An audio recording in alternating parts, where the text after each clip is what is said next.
Nah, ini yang mungkin menjadi pertanyaan banyak orang, Pak. Sebenarnya perbedaannya dengan pegawai negeri sipil itu apa, Pak? Secara umum memang perbedaannya tidak banyak sebenarnya. Tetapi kalau dari sisi persamaan sendiri kan sama-sama tadi saya sampaikan adalah sama-sama pegawai aparatur sipil negara. Yang hanya karena pengertian pegawai aparatur sipil negara, maka yang bisa mengisi hanya warga negara Indonesia.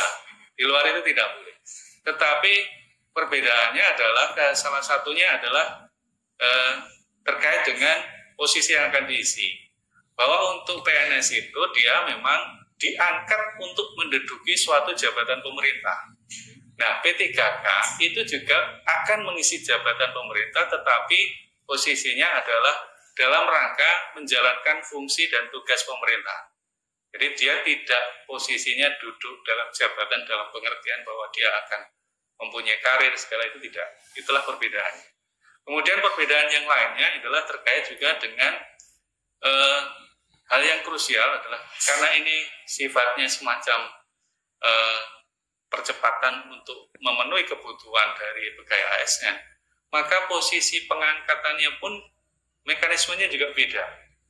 Kalau PNS ada yang namanya masa percobaan selama 1 tahun, yang dimaknai adalah di situ yang bersangkutan akan dilakukan atau dilatih dengan pelatihan dasar untuk bisa siap dalam jabatan itu.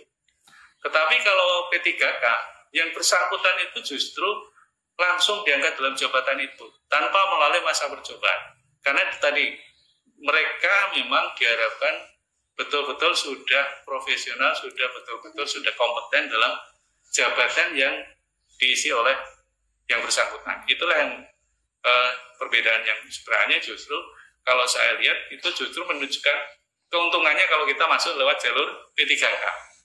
Ya. Karena apa?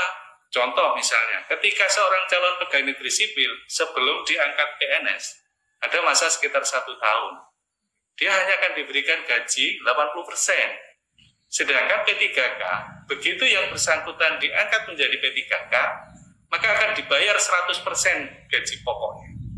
Itu salah satu justru kalau memang itu perbedaan, tetapi justru itu menunjukkan keuntungannya kalau kita masuk lewat jalur P3K.